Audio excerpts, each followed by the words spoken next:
Gloria al Señor. Una vez más, Dios le bendiga a todos. Hacemos nuestro saludo oficial en esta mañana para todos los presentes y todos los hermanos que en diferentes países del mundo nos estarán mirando en el día de hoy y escuchando la predicación de la palabra. Hoy estaremos terminando, si así es la voluntad del Señor, la serie de mensajes que hemos estado hablando acerca de la armadura de Dios. Recuerde que este es un subtema porque el tema principal estuvimos predicándolo sobre la batalla espiritual. Y luego pues pasamos a este subtema que es la armadura de Dios, porque las batallas espirituales solamente se pueden vencer si estamos armados con esa armadura que Dios nos da.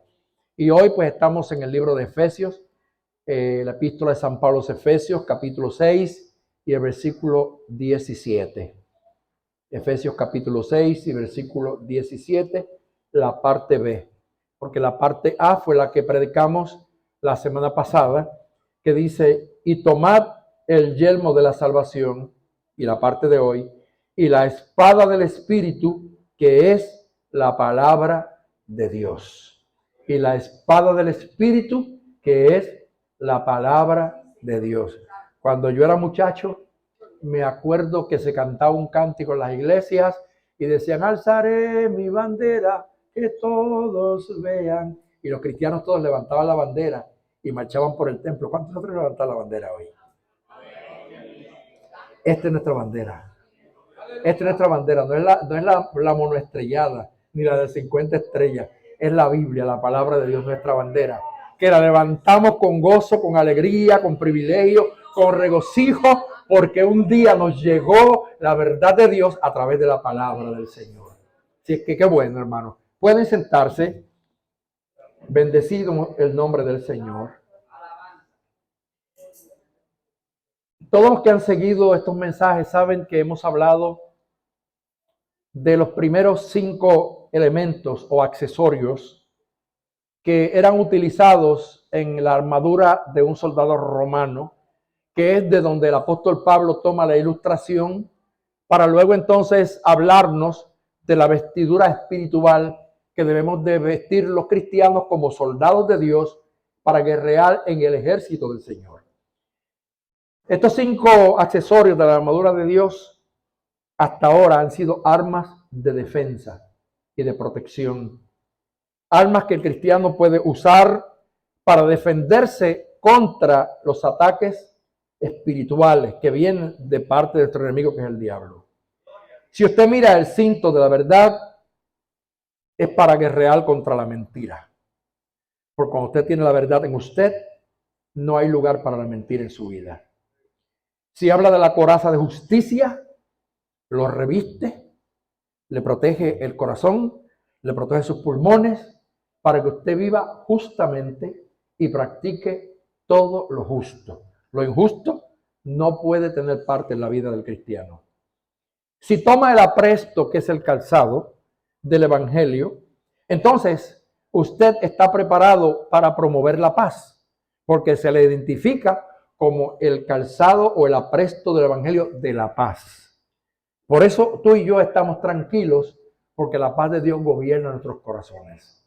Y aunque haya guerra física y guerra espiritual, hemos experimentado la paz de Dios.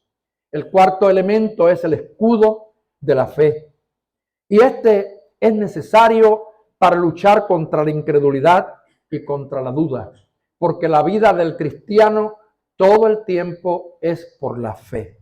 Y como yo digo y he dicho muchas veces aquí, yo le sirvo al Señor aunque no lo vi resucitado.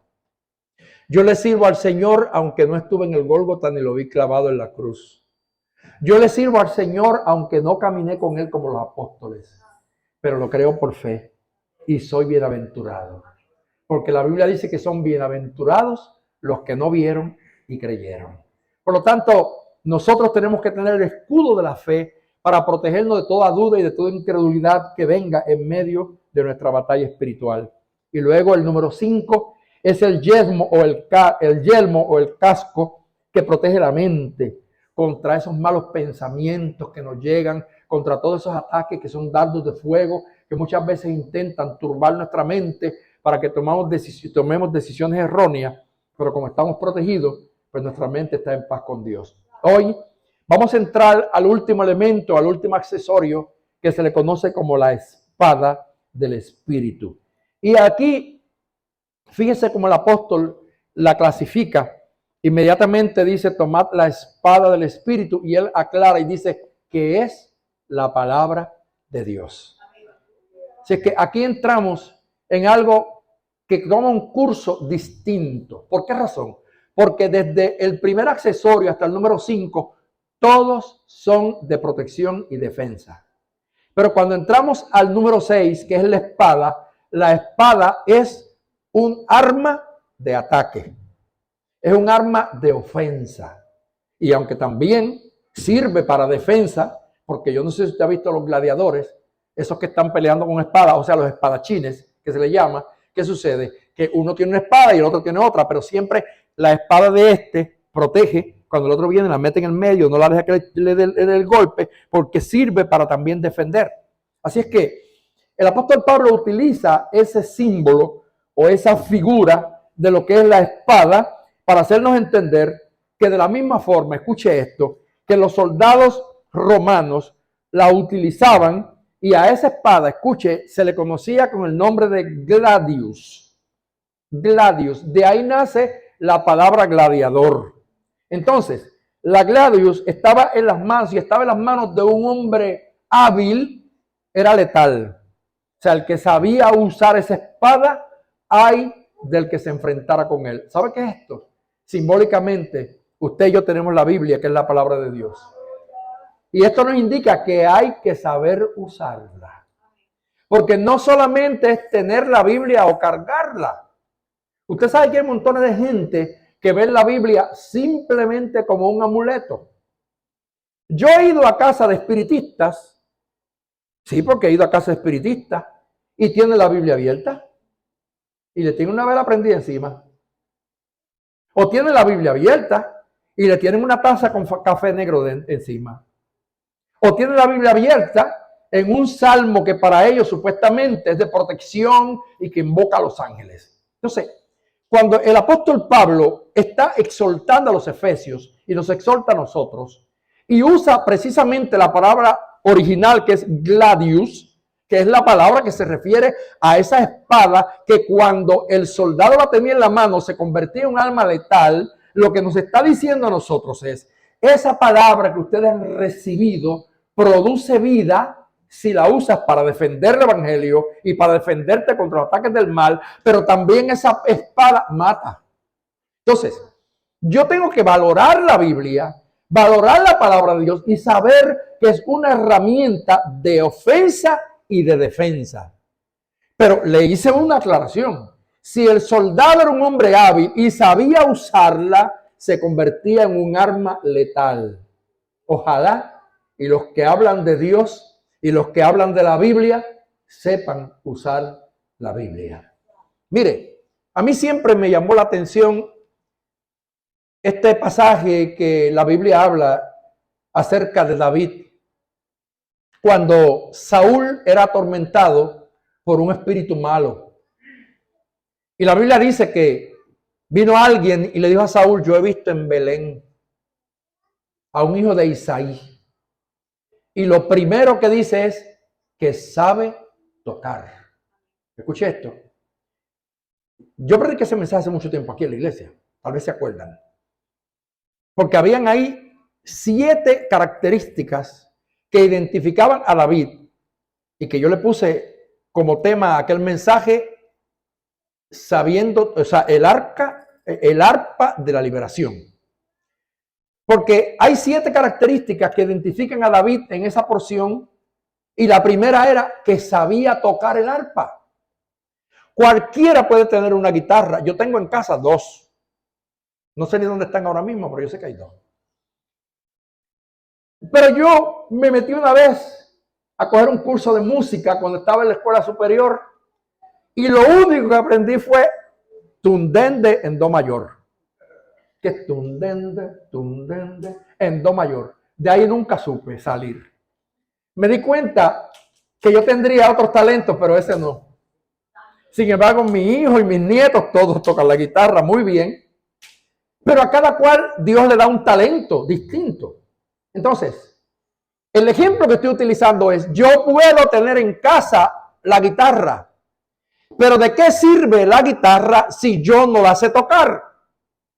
Simplemente es un instrumento mudo. ¿De qué le vale a la gente llenar su casa de Biblias si simplemente son un adorno o son una decoración o son simplemente un amuleto más? No. Cuando el apóstol Pablo habla de que la espada del Espíritu es la palabra de Dios, lo que te está diciendo es, tienes que ser como el soldado hábil que tiene que saber cómo va a usar la palabra de Dios. Porque la palabra de Dios hay que usarla dentro del texto, pero al mismo tiempo conocer el contexto, para que no la empleemos mal.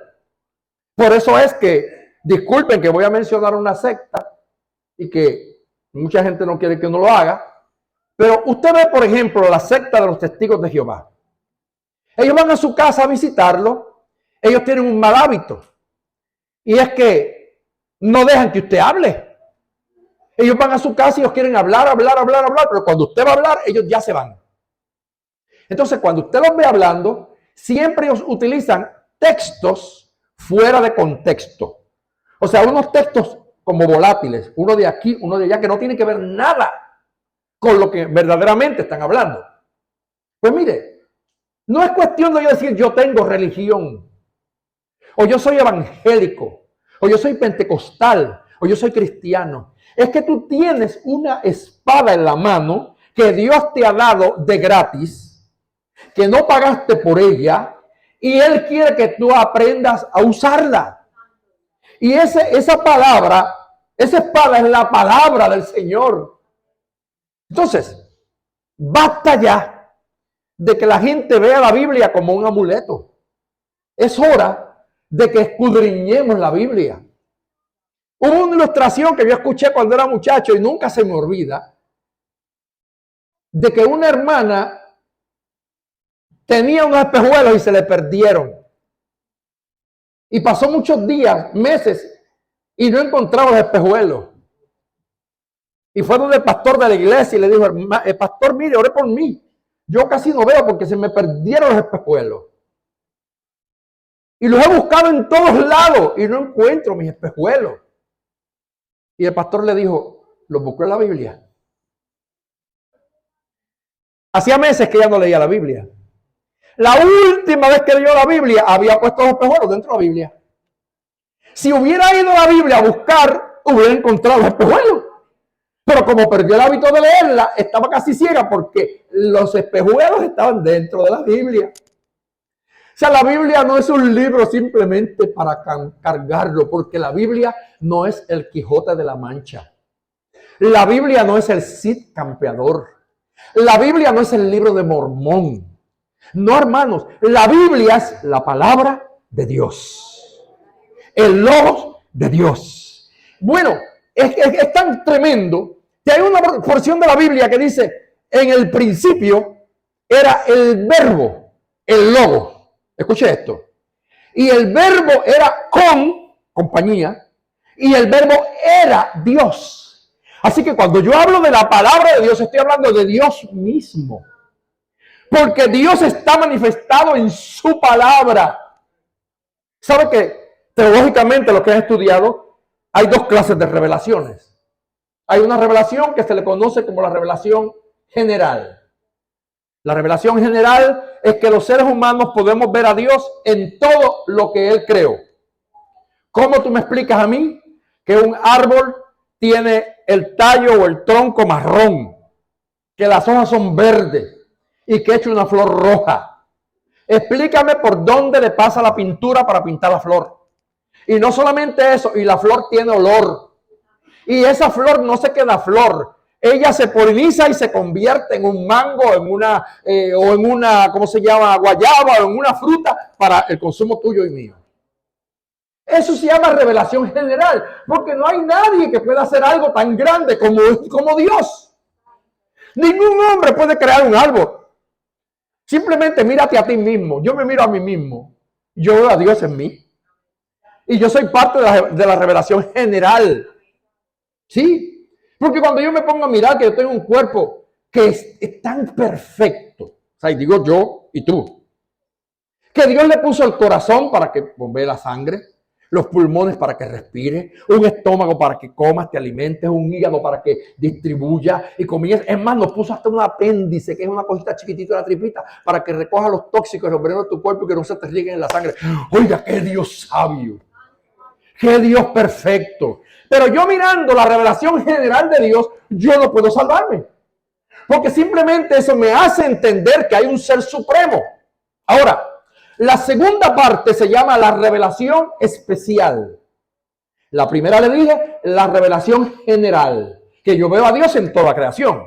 Pero la revelación especial es que Dios se da a conocer a sí mismo a través de su palabra y a través de la persona de Jesucristo. Porque a Dios nadie le conoció jamás, sino el Hijo que está con él desde el principio. Y el Hijo lo da a conocer a los hombres. Y por eso él dice, el que me ha visto a mí, ha visto al Padre. Y después dice, el que me ama, mi palabra guardará. Y vendremos a él, y mi Padre le amará. Y vendremos a él, y haremos en él morada. Qué importante es la espada del Espíritu. Qué importante es saber usar la palabra del Señor. Porque es de la única forma que nosotros venceremos en nuestra batalla espiritual. Yo he dicho esto 1000 veces y lo voy a seguir diciendo. Ningún cristiano persevera cantando coritos. Ningún cristiano persevera ayunando. Ningún cristiano persevera orando. Todo eso es necesario. Escucha bien, no estoy diciendo que es necesario. Todo eso es necesario. Hay que orar, hay que ayunar. Ningún cristiano persevera haciendo milagros, hablando en lengua. No, todo eso es necesario. Pero solamente se persevera conociendo la palabra.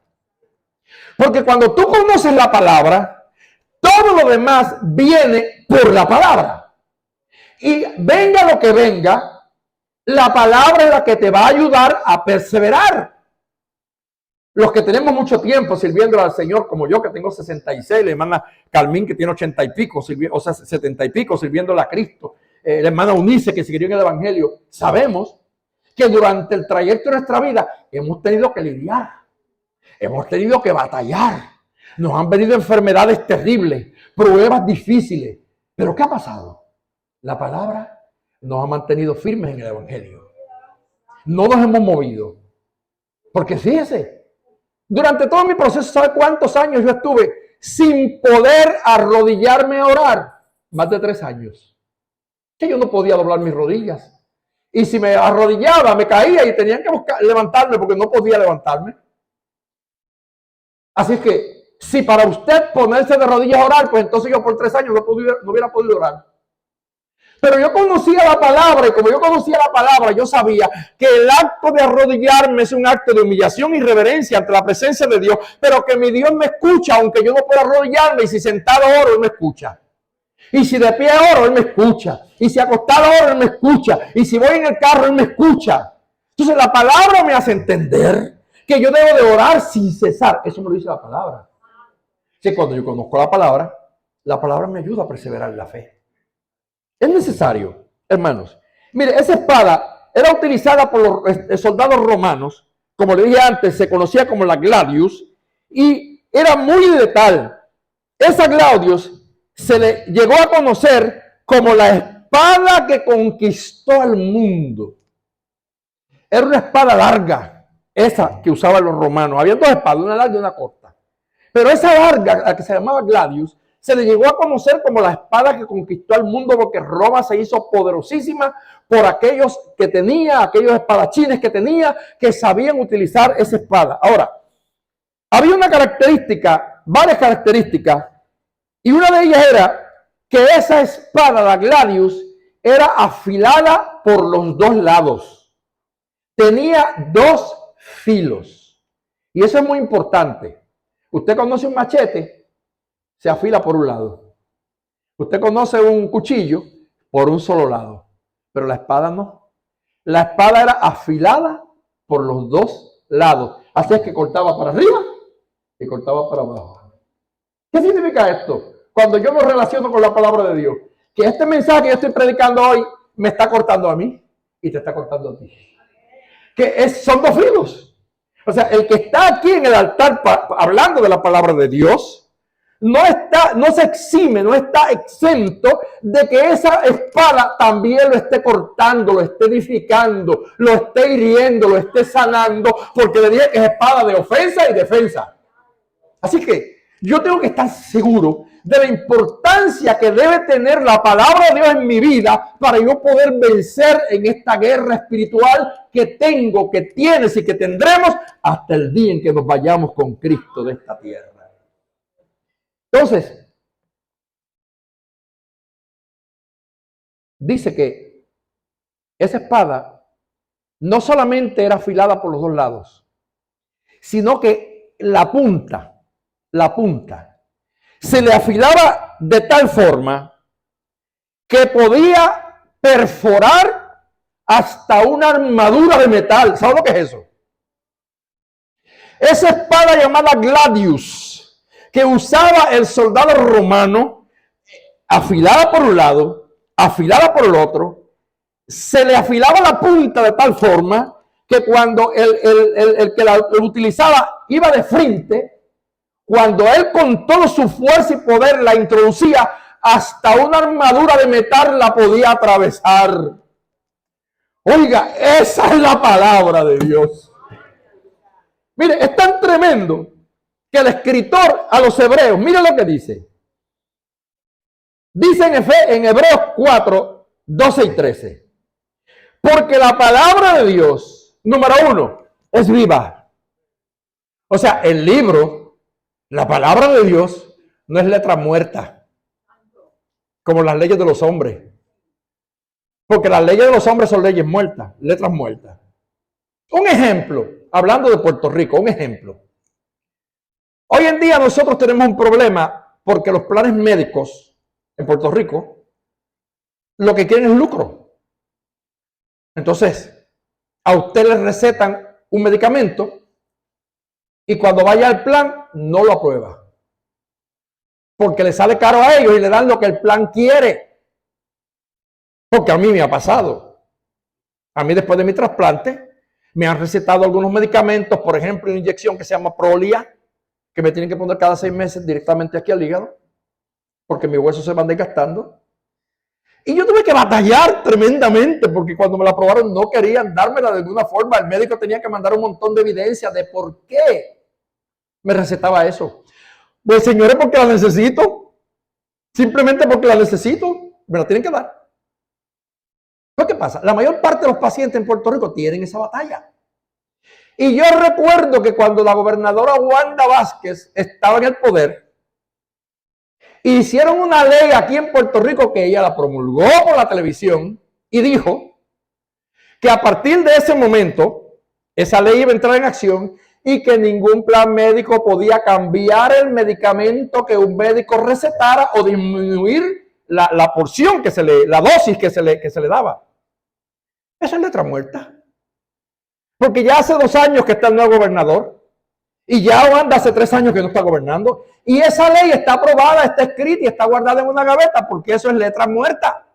Y todavía hay un montón de pacientes que se están muriendo porque no le aprueban un medicamento. Mira, aquí está Gelo. Y esto es de la vida real, porque estoy hablando de la vida real. Aquí está Gelo. Que lo mandan a hacerse, ¿qué fue? Un CT scan, ¿verdad? Un MRI. Un CT en estos días. Ustedes no pueden creer que es debido a muerte. Y que no se lo aprueban. Y que tiene que ir donde el médico primario. El médico primario dice, pero ¿cómo es posible que no te lo aprueben? Y tiene que dar una orden nueva porque el plan no quiere. ¿Pero por qué? O sea, porque el ser humano perdió la sensibilidad. Ya no existe este afecto natural de que un médico sea médico por, ¿cómo se llama esto? Por vocación, sino que la mayor parte, escuche bien, no todos, porque yo respeto médicos, que hay médicos que yo los aprecio, los amo, muchos de ellos son médicos que me atienden a mí y que nos amamos, que cuando voy hasta me abrazan, yo los abrazo a ellos. Es verdad, hay médicos que hay que sacarlos aparte. Pero hay muchos médicos que no tienen vocación para ser médicos. Tienen simplemente una profesión porque estudiaron medicina, ganan un dinero, eso es lucro, y la vida del paciente no le importa. Entonces, hay muchas leyes que son leyes muertas, letras muertas. Pero el escritor de los Hebreos destaca la Biblia, la palabra de Dios, y dice claramente, mira lo que dice, porque la palabra de Dios es viva.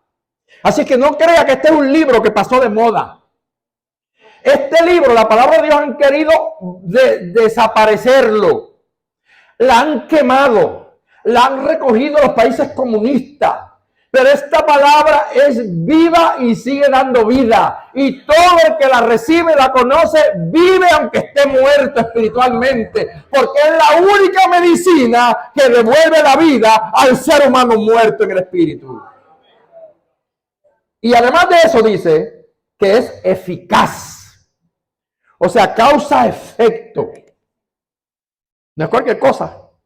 Es como los medicamentos. Hay medicamentos, usted se cansa de beberlo y se queda igualito. Y hay otro que usted se lo bebe y lo mata más rápido. Adiós, pero yo fui un médico. Y yo tenía mi padecimiento de hígado. Y gloria a Dios que yo soy una persona que tengo la mente abierta. Y abierta no en el sentido que la gente dice hoy, sino que usted sabe, yo soy muy observador. Me llevan a un hospital y me recluyen y el médico me receta Lipitor. Y viene y me da la receta. Y cuando yo la receta que dice Lipitor, como yo sé un poquito, yo le digo, doctor, discúlpeme, ¿usted chequeó las enzimas hepáticas mías? Y me dice, ¿por qué? Ah, porque usted me está recetando aquí Lipitor. Y yo sé que el Lipitor no se le puede dar a las personas que tienen problemas de hígado. Entonces se quedó así y me dijo, ay, esa se le escapó. O sea, él no había ni chequeado los resultados de las enzimas hepáticas de mi hígado y me está recetando un medicamento que me podía causar la muerte. ¿Se da cuenta? Así que la eficacidad de la palabra de Dios es tan tremenda que es totalmente diferente a los medicamentos que los seres humanos recetan. Porque la Biblia sí es la panacea. La Biblia, la palabra de Dios sí que sana toda enfermedad, sea espiritual, sea física, sea material, sea mental. Cuando tú te encuentras con la palabra, hay eficacidad. Esa palabra entra y te cambia tu estado de ánimo. Esa palabra te hace mirar que hay un más allá. Esa palabra te hace saber que hay un Dios que está presente. Esa palabra te hace entender que ella corta todavía. Viva, eficaz. Y después dice, y más cortante que toda espada de dos filos. Lo que le acabo de decir, la gladius, la espada romana que cortaba por todos lados. Pues hacía la palabra, corta por todos lados. Oiga, esto es terrible. Usted sabe que la palabra da vida. ¿Y sabe que la palabra mata? Sí. Porque al que viola la palabra de Dios, la misma Biblia lo sentencia y lo condena a la muerte. Tan así que la Biblia dice que el que le añada a las palabras de este libro, de esta profecía, se le añadirán las plagas que están escritas en este libro. Y al que le quitara a las palabras que están escritas en este libro, su nombre será quitado del libro de la vida. Vea bien. La espada del Espíritu, que es la palabra de Dios, es una espada de dos filos que da vida y que da muerte. Yo no sé, usted me disculpa a mí. Tal vez usted me llamará religioso. Tal vez usted hoy me llamará tradicional. Tal vez usted me llamará a mí legalista. Pero yo vengo hijo de una madre que me enseñó a valorar la palabra de Dios. Me enseñó a valorarla tanto que yo nunca en mi vida me he atrevido a poner la Biblia en el piso. No. El respeto, aunque es un libro, pero aquí está escrita una palabra viva. Y yo por respeto al que inspiró esta palabra, respeto la Biblia. Y por eso digo en la iglesia, cuando vamos a leer la Biblia, póngase de pie. En reverencia, no al libro, a lo que hay en el libro. porque vamos a estar en pie ante la palabra de Dios que representa su propia manifestación. Y hoy en día usted ve que la gente, la Biblia la tiene como un amuleto, la tiene como cualquier novela de corintellado, la tiran en el piso, se la dan a los nenes para que jueguen. Eso es increíble. Yo he visto madres que le dan la Biblia a los niños y los niños la garabatean, le hacen un montón de cosas como si fuera cualquier libro. No, hermano, no. Valore el privilegio que usted tiene de tener en su mano la palabra de Dios, que es la espada del Espíritu, y póngala en práctica, que eso es muy necesario. Así que dice, para terminar el versículo, porque lo estoy leyendo aquí, yo lo pasé de la Biblia a mi libreta porque la Biblia está muy chiquita y en mi libreta la escribo con mi letra más grande, entonces lo puedo leer más cómodo, porque yo no quiero ya estar usando los espejuelos, ¿verdad? Para leer letra pequeña tendría que ponérmelos, así que leer letra grande pues lo veo muy bien. Gloria a Dios. Así que dice que es viva, eficaz y más cortante que toda espada de dos filos. Escuche esto. Y penetra hasta partir el alma. ¿Sabes qué es el alma? Es esa parte que hay en ti que es eterna. El espíritu pertenece a Dios, que lo dio, y vuelve a Él. Y tu carne, tu cuerpo, pertenece al sepulcro y vuelve al polvo. Pero tu alma es eterna. Y tu alma tendrá que comparecer ante la presencia de Dios.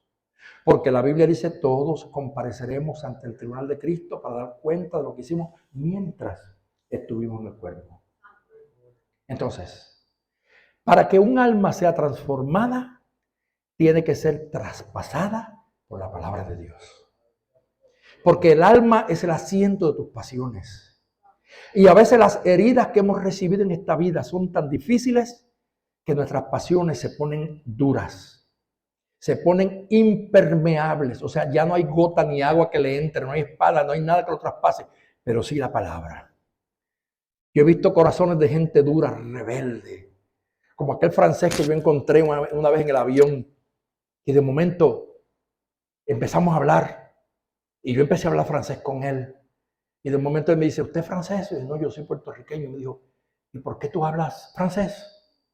Y yo le dije, porque Dios me lo enseñó, y él me dijo, yo no creo en Dios. Y yo, ¿tú no crees en Dios? Y me dijo, no, porque Dios es un mito para la gente vieja. Eso es la gente de 50 para adelante que cree en eso, yo no. Yo no puedo creer que hay una persona o que hay alguien que me está mirando, vigilando las 24 horas. Eso no es para la gente joven, me dijo él. Y yo dije, pues yo te voy a decir que ese Dios que tú dices que no existe es real. Porque tú me acabas de preguntar que si yo soy francés. Porque estoy hablando francés. Y yo le dije, ¿y tú crees que yo hablo el francés bien? Y me dijo, sí, yo te entiendo perfecto, lo estás hablando muy bien. Y después yo quiero que tú sepas que ese Dios que tú dices que no existe fue el que me enseñó a mí el francés. Porque yo nunca fui a una universidad a estudiar francés. Yo nunca estudié francés en ningún libro. Simplemente yo obedecí a una revelación que Dios me dio y que me dijo, vete a Haití porque yo te necesito en Haití como misionero. Y yo bajo esa obediencia llegué a Haití y Dios a las 2 semanas de llegar a Haití transformó mi lengua. Y yo empecé a hablar el creol de los haitianos. Y luego en el año 79 Dios me permitió ir a la isla de Martinica. Y en el año 83 yo hablaba con el creol de los haitianos, empecé a hablar, a mezclarlo con el de Martinica y me entendía con ellos. Pero en el 1983 viene un grupo de predicadores a Martinica, yo estoy invitado a esa actividad. Habían 6 predicadores que eran de París, 3 de Suiza, 1 de Vietnam y yo de Puerto Rico. Y nos tocó sentarnos todos los días a la mesa a comer juntos. Ellos todos formaban su revolución en francés. Y yo entendía algunas palabras porque hablaba el creol, pero no podía entender toda la conversación. Y me puse a orar. Y le dije al Señor solito en Martinica, le dije, Señor, tú me enseñaste el creol. Y tú eres el Dios de los idiomas. Así es que yo te pido que me des el francés. Hermanos, si usted quiere creer, créalo. Si no lo quiere creer, no lo crea. Pero esa es mi vivencia, es mi experiencia y no hay quien me la quite porque es mi realidad. Y yo recuerdo que esa noche yo me arrodillé a orar y cuando fui a orar en español, comencé a orar en francés. Y yo comienzo a orar y yo digo, Señor, je viens à toi au nom de Jésus de Nazareth, ton fils unique. Señor, yo vengo a ti en el nombre de Jesús de Nazaret, tu único hijo. Y me asusté. Y paré y traté de volver a orar en español. Y cuando vuelvo a orar en español, no me sale español. Y sigo orando en francés. Y cada vez que oraba en francés, yo sentía la presencia de Dios que envolvía mi cuerpo de la cabeza a los pies. Y al otro día, cuando llegamos a comer a la mesa, los franceses empezaron todos a hablar su idioma y yo entré en la conversación. Y me dice uno de ellos, mais vous parlez français? Y yo le dije, depuis hier soir. Le dije, desde anoche. Parce que le Seigneur m'a donné l'opportunité de parler le français con vous. Porque el Señor me ha dado la oportunidad de hablar el francés con usted. Y de ahí adelante yo hablo francés. Y yo leo francés. Y yo entiendo el francés. Y los que están aquí en esta iglesia son testigos que aquí ha venido gente hasta de Bélgica, de Francia, de Martinica, predicadores que han predicado en este altar en francés y que yo los he interpretado en español el mensaje completo. La gloria es de Dios. ¿Quién hace eso? La palabra de Dios. Que ha dicho que si tú crees en el Señor Jesucristo, cosas mayores que las que hizo, tú las harás en su nombre. Así es que yo le creo a esa palabra que funciona, a esa palabra afilada, que penetra las barreras de la duda, que penetra las barreras de la incredulidad y que me da la victoria a mí en todas las situaciones de la vida. Me gustaría saber cuántos levantan la mano y bendicen al Señor en el día de hoy. Porque la gloria es para Él, solamente Él puede hacerlo. ¡Aleluya! Dice que penetra hasta partir el alma y el espíritu. ¡Ay! Y después dice las coyunturas de las coyunturas y los tuétanos. Y discierne los pensamientos y las intenciones del corazón. Oiga, Hebreos 4, 2 y 13. Qué profundidad tiene la palabra de Dios. Es viva, es eficaz, corta más que cualquier espada de dos filos. Penetra hasta partir el alma, la hace pedazos, también al espíritu, las coyunturas, mire, las coyunturas, o sea, lugares sensibles. Eso es así. Yo no sé si a usted le ha pasado, pero a mí una vez Dios me habló a través de una persona en San Martín. Y yo recuerdo que cuando el Espíritu de Dios vino sobre ese hombre y estoy yo en un altar interpretándolo a él mismo. Y de momento aquel hombre de 6 pies 4 pulgadas, Dios lo toma y me dice por el Espíritu Santo, contigo es que hablo. Y cuando dije esas palabras, yo sentí eso. A mí las coyunturas se me aflojaron. Por primera vez en mi vida yo sentí que el efecto de la palabra de Dios en mí fue tan grande que yo me tuve que agarrar del púlpito porque mis 2 rodillas se doblaron. Yo sentí algo tan grande y por la boca de aquel hombre el Señor me dijo, te traje aquí porque lo que te voy a decir, te lo voy a decir delante de 300 testigos. Y en la congregación precisamente habían 300 personas, porque Dios no se equivoca. Cuando Dios habla, Dios se manifiesta en el sí y en el amén. Dios no está inventando. Dios no tiene plan B. Dios tiene un plan A porque el plan de Dios es perfecto. El hombre es el que traza un plan B por si el plan A le falla. Pero Dios nunca sus planes le fallan porque Él es perfecto. Él es infalible. Gloria a Dios. Y yo sentí esa experiencia tan tremenda. Hasta las coyunturas y los tuétanos, que es lo que está dentro del hueso, allá adentro, los tuétanos. Y discierne hasta los pensamientos. Así que mire, no hay pensamiento que tú tengas que Dios no lo conozca.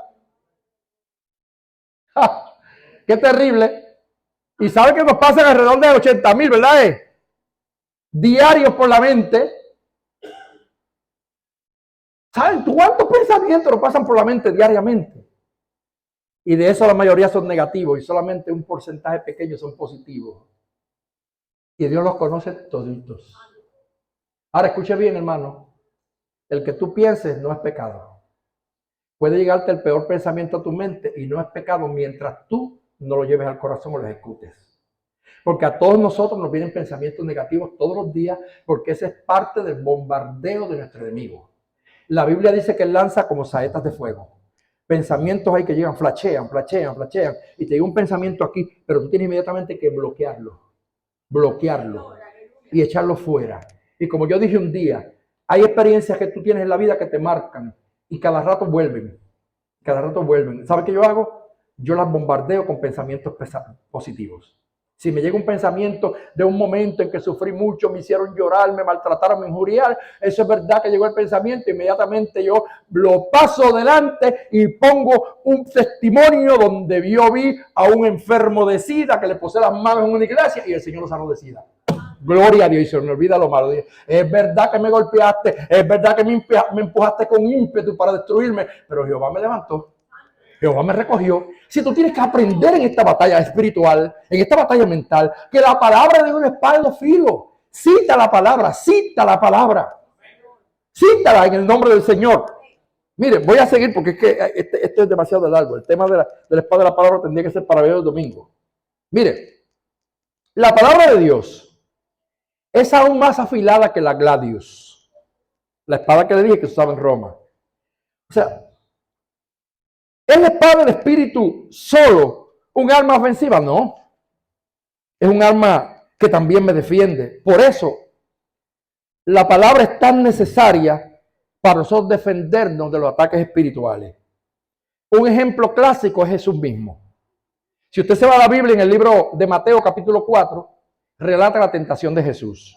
Y allí Jesús mismo usó la palabra para defenderse contra las tentaciones que el enemigo utilizó. Fíjese bien.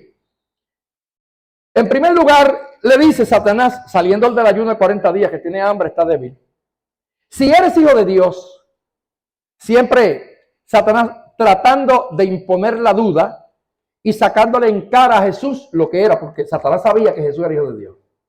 Pero trataba de hacer una pregunta capciosa. Si eres hijo de Dios, eso es para tratar como de convencer a Jesús a que Jesús hiciera lo que él le pedía para demostrar que era hijo de Dios, pero si Jesús le obedecía, entonces Jesús caía en debilidad.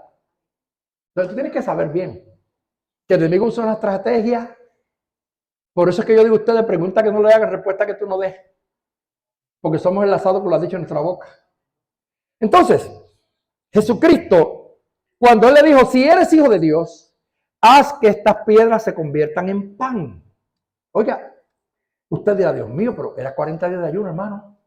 No era fácil. A los 40 días usted está que se come hasta las piedras. Porque, mire, yo es un día y no lo soporto.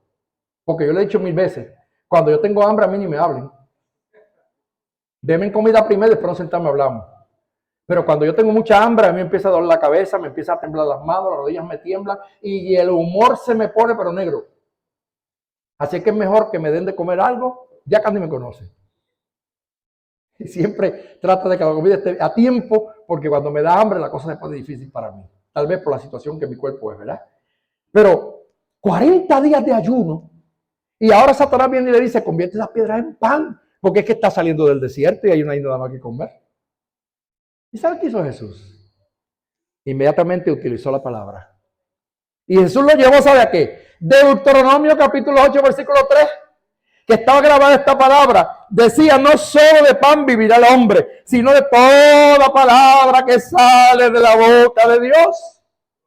Así que esta es una lección para ti y para mí en el día de hoy. No pongas tu confianza solamente en las cosas materiales como el pan, como las riquezas, como el dinero. La palabra debe estar comprometida contigo. Y el salmista decía, yo no he visto un justo desamparado ni su simiente que mendigue pan. Por lo tanto, no creas que solamente porque no veas lo que tú necesitas, no está ahí. Créele por la fe que Dios te lo va a dar. Yo testifico a ustedes los otros días, mi casa. Usted sabe que yo tengo una casa grandísima, que tiene 7 dormitorios. Y usted dirá, qué loco. No, es que yo tengo muchos hijos. Hijos que engendré y los que no engendré que son míos. Entonces, mi casa es una casa misionera. Y yo no podía hacer una casa de 2 cuartitos porque no me llega la gente. ¿Verdad? Pues tuve que hacer una cosa grande. Pero para eso yo tuve que hacer un montón de préstamos porque no tenía el dinero. Préstamo sobre préstamo. Y a lo último, en el 2003, cuando me certifican o me detectan que tengo problemas con mi hígado, pues un médico me dijo a mí, no te queda mucho tiempo.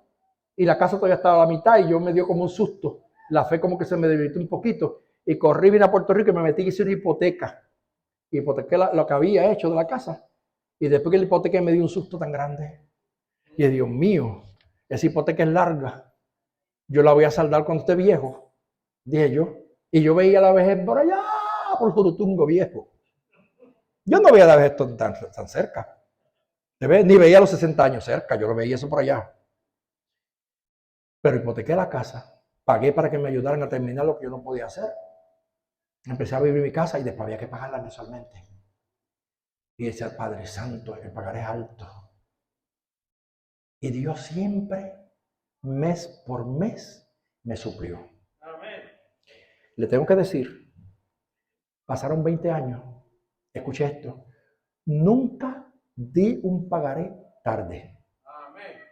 Siempre pagué a tiempo, al grado que yo tengo al día de hoy un crédito excelente. Excelente porque mis pagos siempre los doy al día, porque aprendí que el crédito vale más que el dinero. Fíjese bien. Y en agosto de este año que terminó ahora, yo di mi último pagaré y saldé mi casa. Mi casa es mía. De Candy y mía, claro, porque ahora no somos tú y yo, ahora somos nosotros. Es de Candy y mía. Ella manda igual que yo en ella. Ahora no la pueden vender sin mi permiso. Ni yo la puedo vender sin el permiso de ella, porque nosotros firmamos, ¿verdad? Eso es lógico. Eso es un matrimonio. Pero gracias a Dios no se la debo a nadie. Y le dije a los hijos míos, al hijo mío que está aquí, le dije, Dios te libre a ti. Pensar que en algún momento ahí me va a llegar un home. O a un hogar de envejeciente. Esta es mi casa y aquí voy a vivir yo hasta el último día que me muera, así es que me muero. Aquí, de aquí no sacan. Eso es mío. Yo trabajé por ellos, luché por ellos, ¿sí o no? Entonces, le da este ejemplo para que usted vea que hay metas en la vida que usted se traza y que después que se las traza hasta se asusta. Pero como usted conoce la palabra de Dios y Él dice, yo soy Jehová Jireh, que yo soy tu proveedor. Entiendo entonces que la palabra me enseña que Israel estuvo 40 años en el desierto y en esos 40 años no se le dañó ni la ropa, tuvieron comida todo el tiempo, si no había maná, había codornices, si el agua estaba amarga, él mandaba dulzura, si habían enemigos los mataba y los quitaba del camino, aleluya, si los picaba el escorpión o la serpiente, había allí con qué mirar al bronce. Oiga, la presencia de Dios lo ha acompañado y eso tiene que estar en ti. Usa la espada del Espíritu en los momentos difíciles de tu vida y enfrenta los retos sabiendo que Dios te hará más que vencedor. La gloria es para Jesús. Usó Deuteronomio 8:3. Escrito está, no solo de pan vivirá el hombre. Ahora, luego la segunda tentación lo lleva al pináculo del templo. Y allí le dice otra vez, si eres hijo de Dios, otra vez la pregunta capciosa, échate abajo. Vea bien. Porque escrito está, oiga bien, porque escrito está. Y cita el Salmo 91, 11 y 12. ¿Quién lo citó? Satanás. Porque la primera expresión fue Satanás el que la hizo. Él mismo le dice a Jesús, como Jesús le dijo en la primera parte, no solo de pan vivirá el hombre, y Jesús le dijo, escrito está, o sea, le citó la palabra. Ahora Satanás le cita la palabra también a Cristo. Como quien dice, si tú sabes, yo también sé. Porque si usted no lo sabía, Satanás conoce la Biblia mejor que usted. Porque él es más viejo que tú. Antes de Adán ya él era. Y él conoce mucho de la Biblia. Tan terrible. Bueno, no lo voy a decir porque la gente se va a alarmar. Vamos a darle vaga, como dice el haitiano. Y ahora le dice esta palabra, a sus ángeles mandará cerca de ti y en sus manos te sostendrán para que no tropieces con tu pie en piedra. Ahora, la idea que se transmite aquí, mis queridos hermanos, es que Dios enviará ángeles, escuche bien, a protegernos cuando sea necesario. No que nos lancemos de grandes alturas para ver si Dios nos salvará. Y Jesús vuelve y le cita inmediatamente la palabra. Vuelve, le contrarresta con la palabra, gloria sea al Señor. Y vuelve y lo reprende porque se da cuenta que él lo que está tratando es de tentar a Jesús a ver si en alguno de los momentos Jesús hace lo que él está pidiendo. Jesús nunca lo iba a hacer. Esto me llama a mí la atención porque Le dije ahorita que la Biblia es una espada de dos filos que corta para ambos lados y que mata y da vida. Y que como David sabía usar el arpa de la liberación para que se controlara el espíritu malo que había en Saúl, si tú no sabes usar la palabra, tienes problemas. Porque los espíritus malos te pueden hacer daño si tú no conoces bien la palabra. Y aquí está el intento de Satanás y la tentación, tratando de tentar a Jesús con la misma palabra. Entonces, cuando yo leía esto, me acordé de un caso que se dio hace unos años atrás, de un predicador que predicaba con una serpiente en la mano. Porque él utilizaba un versículo que decía, tomará serpientes en las manos. He aquí yo doy poder para hollar serpientes y escorpiones. Entonces él quería mostrar literalmente el poder que él tenía y predicaba como una serpiente venenosa. Mucha gente le aconsejó que no lo hiciera. Pero él quería dar un show, un espectáculo para decirle a la gente, no, la serpiente a mí no me va a morder porque la palabra dice que yo tomaré la serpiente en las manos. Pero ¿sabe qué?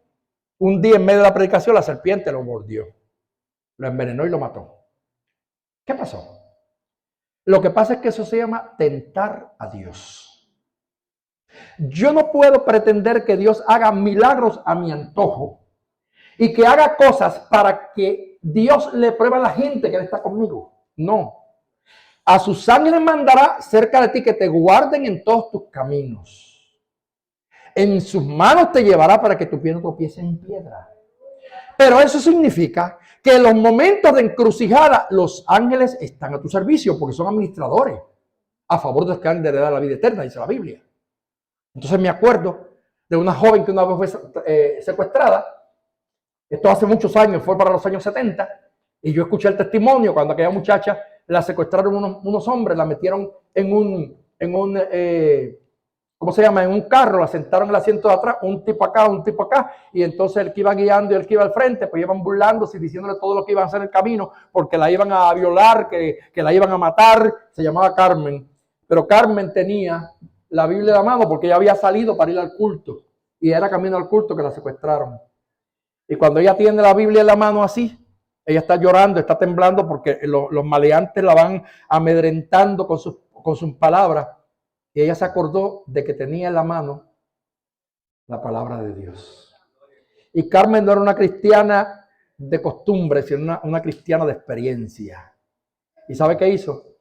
Se acordó lo que dice la Biblia: a sus ángeles mandará acerca de ti que te guarden en todos tus caminos. Y ella cerró sus ojos y hizo una oración pequeñita: envía a tus ángeles. Y de momento, el que va conduciendo el carro, que es el que va diciendo todo lo que va a hacer, frena y le dice a los que la tienen detenida: suéltela, suelten a esa muchacha, agarren, suéltela rápido. Y dice: pero ¿y por qué? Y él dijo: porque yo veo que con ella viene alguien que me está apuntando con un revólver. La palabra es un arma poderosa.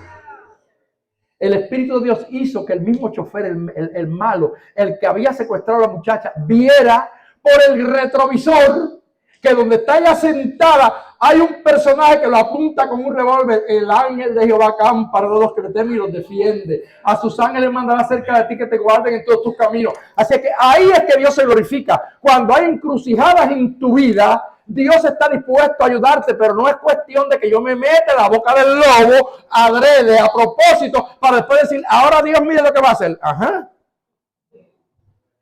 Hay mucha gente que ha muerto porque ha malinterpretado la Biblia, y eso significa que no saben usar la espada. Hay que saber aplicarla, hay que saber usarla, porque Dios no está ahí como un ¿cómo se llama? Como un robot, para que cuando usted le diga una cosa, él haga lo que usted le dijo. Dios está ahí para cumplir lo que está establecido en su palabra, y Él nunca va a ir por encima de lo que su palabra dice. Siempre Dios hará lo que su palabra dice. Es así. Y entonces hoy en día usted se pone a ver por ahí, por las redes sociales, el montón de espectáculos que hay de gente predicando con culebras, de gente tomando hasta pociones de veneno y cuanta cosa para tratar de probar lo que es el poder de Dios. Dios no va con esa changuería. Dios no va con ese espectáculo. Dios no va con esa bobería. Dios es el Dios que te protege, que te guarda, que te cuida cuando tú vives para Él. Y Él lo hace voluntariamente sin que tú provoques la situación para obligarlo a que la actúe. Él va a actuar voluntariamente por su soberanía. Porque Dios hace lo que quiere, cuando quiere, como quiere, con quien quiere. Esa es la soberanía divina. Entonces, no podemos tratar de agarrar a Dios como los predicadores modernos. Usted ve que los altares están hoy en día llenos de... Ya usted sabe que no hay casi predicadores, lo que son motivadores. Gente que motivan y motivan y motivan a la gente con pensamiento positivo y con todo bueno, todo esto, todo otro. Pero vamos a la palabra, que es lo importante. Vamos a ver qué es lo que dice la Biblia. Vamos a ver qué es lo que dice la Biblia. Entonces, también la palabra del Señor, hermanos, nos dice que la tercera tentación, Satanás ahora lo lleva ¿a dónde? A un monte alto y le muestra los reinos del mundo y la gloria. Pero ¿qué pasó? Que el Señor sabía que lo que Satanás estaba diciendo era cierto en el sentido de que cuando Adán pecó le entregó las escrituras de la tierra al hombre. Y por eso hoy los gobiernos de la tierra son dirigidos más por Satanás. Y usted ve que las leyes que hoy en día se hacen todas son contrarias a Dios, porque la mente de los seres humanos que nos dirigen están animadas por los espíritus malos. Son raros los casos de una persona que dirige una nación y que esté dirigida por Dios hoy en día para tomar decisiones correctas, porque usted ve que todo lo que se hace es contrario a la voluntad de Dios. Entonces, hermanos, fíjese bien cómo en la tercera tentación, cuando Él le dice, yo te daré todos los reinos de este mundo si postrado me adorares. Jesús vuelve y usa la palabra. Ahora usa Deuteronomio 6, versículo 13, que dice, al Señor tu Dios adorarás y a Él solo servirás. Aquí está. Para los que adoran ídolos, para los que adoran hombres, porque hoy en día hay gente que adora hombres. Hay líderes religiosos hoy en día que se creen que son dioses y que la gente va a los templos y creen que hay que adorarlos a ellos como que ellos son lo último. No. La adoración pertenece a Dios. Yo le he enseñado a esta congregación, porque es la que yo dirijo, que nunca le diga a nadie yo te adoro. Eso está mal dicho. No adore a sus hijos, adore a Dios. No adore a su esposa, adore a Dios, porque la adoración tiene que ver con culto, con rendir culto. Y yo le rindo culto solamente a Dios. Yo amo a mi hijo, yo amo a mi esposa, yo amo a mi hermano, pero yo solamente adoro a Dios. Y a veces usamos palabras, tal vez ignorantemente las utilizamos. Ay, yo te adoro. A mí no me adore, adore a Dios. Porque si yo permito que alguien me diga yo te adoro y yo no reprendo o aclaro la situación, entonces yo estoy tratando de ocultar o usurpar el lugar que le corresponde a Dios. Y Dios solamente es el único que merece adoración. Yo no merezco que nadie me adore. Y yo hay mucha gente que me dice, ay, este pastor yo lo adoro. No me adore, adore a Dios. Adore a Dios, que es el único que dio la vida en el Calvario a través de Jesucristo para darnos vida. Así que Pablo usa este ejemplo por la lucha espiritual que tenemos los cristianos. Así que de la misma manera que un soldado usa armas para derrotar al enemigo, nosotros debemos utilizar la palabra de Dios para vencer todos los pensamientos y actitudes que son contrarios al camino de Dios. Segunda de Corintios, capítulo 10, versículos 3 a 5. Escuche bien lo que dice. Pues aunque andamos en la carne, no militamos según la carne, porque las armas de nuestra milicia no son carnales, sino poderosas en Dios para destrucción de fortalezas, derribando argumentos y toda altivez que se levanta contra el conocimiento de Dios y llevando cautivo todo pensamiento a la obediencia a Cristo. Ahí está. La palabra debe de regir tu pensamiento, tu mente, y los pensamientos nuestros deben ser sometidos a la voluntad de Jesucristo. Y esto lo hacemos a través de la palabra. Dicen por ahí, mente sana, cuerpo sano. ¿Se acuerdan que eso es un lema que hay que dar por ahí? Mente sana, cuerpo sano. Bueno, vamos a ver si es verdad. Entonces, ¿cómo yo uso la palabra del Señor? Como una espada. En primer lugar, conociéndola. Si yo no conozco la palabra, no la puedo aplicar. No. Yo tengo que conocerla personalmente. Por eso es que yo no soy cristiano porque mami me enseñó a ser cristiano. Yo soy cristiano porque tuve la convicción de que el evangelio es la verdad. Porque la convicción de mami fue la de mami, pero la mía es la mía. Entonces, por eso es que yo al día de hoy no me muevo de lo que creo desde niño y no me moveré, porque yo estoy convencido de que estoy en el camino recto y en la verdad que me lleva a Dios. Y como yo estoy seguro de eso, pues yo camino por la fe, esperando mi redención pronto. Hay que conocer la Biblia, hermanos. Conocerla. Usted tiene que sacar tiempo para estudiar esa palabra. Lo segundo es escudriñándola. Y escudriñarla no simplemente es leer un salmo. Métase dentro de ese salmo. Utilice la hermenéutica para usted entender quién lo dijo, por qué lo dijo, a quién se lo dijo, cuándo lo dijo. ¿Entiende? Para que usted convierta el texto en la realidad de lo que quiere decir. Usa el contexto bíblico. Porque como se dice por ahí, un texto fuera de contexto se convierte en un pretexto. Entonces usted tiene que saber bien escudriñar la Biblia.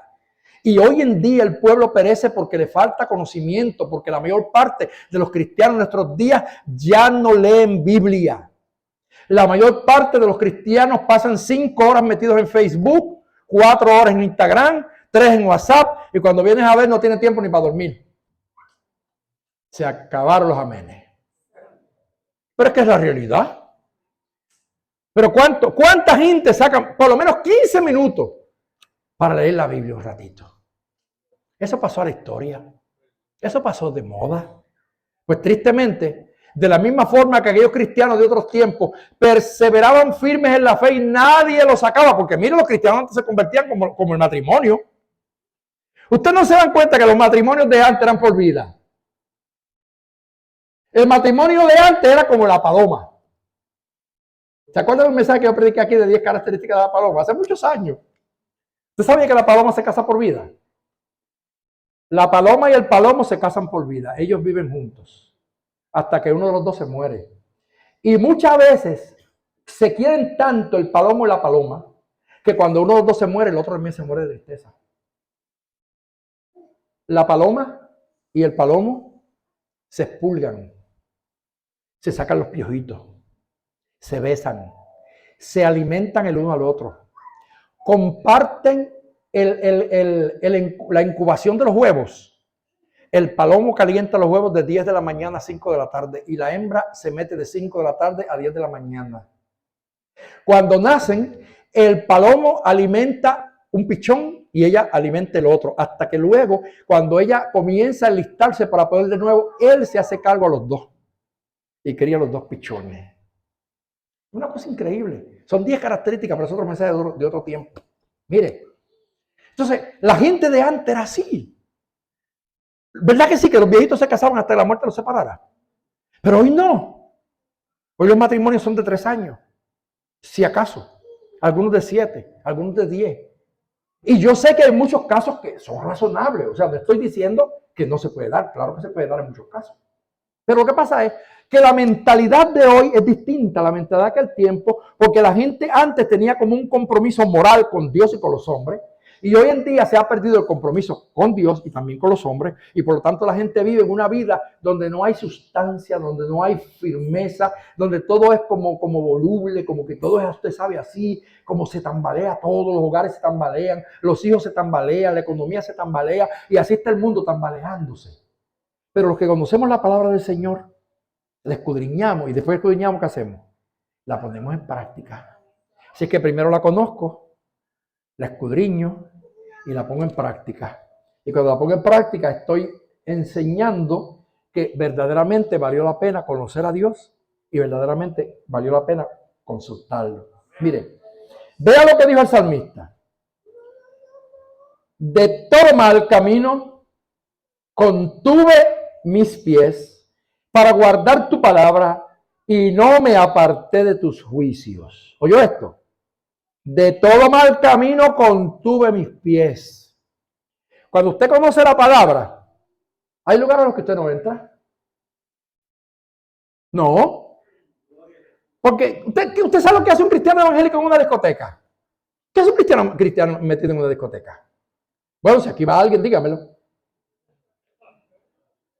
Sí, porque hoy en día, donde quiera se cuecen habas. A mí me preguntó un doctor un día, mire, y tú sacas los viernes sociales. ¿Y a qué te refieres? No, porque fulano de tal, que era un evangelista que predicaba aquí. Había predicado aquí 1 o 2 veces. Me dijo, no, porque fulano de tal, que es evangelista, yo los viernes nos vamos por ahí a una esquinita y nos damos una cervecita cada uno. Y yo dije, ajá, gracias por decirme, porque el altar de mi iglesia no lo vuelve a pisar más. No, porque el salmista dice, ¿qué dice claramente? De todo mal camino contuve mis pies. O sea, no todos los lugares de cristiano va.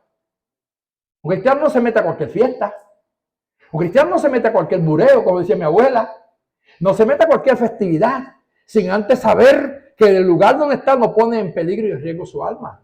¿Sabe cuánta gente ha perdido la salvación porque se metieron en una fiesta mundana? Allá alguien le dio una tentación, le dio una cervecita, detrás de una entró la segunda y cuando vienen a ver no pueden volver a la iglesia. ¿Sabe cuánta gente se ha ido a un pasadía con unos inconversos y después de un momento ya aparece una mujer muy bonita, le hizo bonito cuerpo, cayó en una tentación, en pecado y cuando viene a ver, hasta la salvación perdió? Pues mira, el salmista nos enseña, cuando conoces la palabra, escudriña bien donde te metes, contuve tus pasos, contiene tus pasos para que guardes la palabra y que no te apartes de sus juicios. Salmo 119. Versículo 101 y versículo 104, mire que dice: porque tú me enseñaste cuán dulces son a mi paladar tus palabras. Oiga, el salmista aquí utiliza una figura de lo que es el saborear una comida, porque en el paladar es que tenemos el gusto, el sabor. Entonces, cuando usted come una comida buena, es en el paladar que sabe si está agria, dulce, salada, si sabe buena o no. Pues él usa esta figura en el sentido espiritual y dice que tu palabra es como algo bueno que yo me como porque es dulce mi paladar. Así es tu palabra. Y la palabra de Dios, ¿verdad que es dulce? La palabra de Dios es dulce, dulce. Dice, más que la miel a mi boca. Oiga, no es cualquier cosa. Más que la miel a mi boca. De tus mandamientos he adquirido inteligencia. Por tanto, he aborrecido todo camino de mentira. Oiga, cuando la espada del Espíritu es tu palabra, tú no puedes aplaudir la mentira. Todo aquello que es nebuloso, no te metes en ello. No te metes en ello porque la palabra te reprende. La palabra te reprende. Salmo 119, versículo 105. ¿Cuántos lo saben? ¿Alguien lo sabe? Y lumbrera mi camino. Yo eso, lámpara es a mis pies tu palabra y lumbrera a mi camino. ¿Y por qué usas esas dos figuras? Porque la lámpara te alumbra a corta distancia. ¿Te ve? A corta distancia. Por eso él dice lámpara a mis pies, porque alumbra donde piso. Y después dice lumbrera a mi camino, porque la lumbrera tiene una luz extensa. Significa que de la misma forma que la palabra me alumbra el lugar donde yo piso específicamente, esa misma palabra es la que me alumbra el camino completo para ver más adelante dónde voy a pisar. Es como usted le pone la luz corta al carro y alumbra lo cerquita, pero la pone luz larga y es mejor tener la luz larga prendida, ¿verdad? Entonces, pues así es la palabra: lámpara para que no pises mal y lumbrera para que el camino tuyo sea recto. Oiga, qué tremenda es esa palabra del Señor. Y el Salmo 119, versículo 11 dice: en mi corazón he guardado tus dichos para no pecar contra ti. Tus dichos, que es la palabra. Así que guardemos la palabra de Dios en nuestros corazones para no pecar contra Él. Y concluyo en esta mañana este mensaje de 6 capítulos, este es el último, diciéndole que la batalla espiritual se gana conociendo la palabra, viviendo la palabra y obedeciendo la palabra. Y no es casualidad que el apóstol Pablo, cuando hace mención de esos 6 elementos que formaban la armadura del cristiano, comienza por la cintura. Luego va al pecho y la espalda. Luego va ¿a qué? A los pies. Luego nos va al centro, el escudo. Y luego nos sube a la cabeza. Y después, ¿sabe qué termina? Con las manos. Porque las manos es la acción. En las manos es que tú actúas. Así es que esa espada es la que va a impedir que se te caiga el casco. Esa espada es la que va a impedir que se te suelte el escudo. Esa espada es la que va a impedir que te traspasen la coraza. Esa espada, porque ya bloquea, ¿ves? Porque es defensa y ofensa. Esa espada es la que va a impedir que el enemigo te haga correr para que se te descalcen los pies y que la presto lo pierda.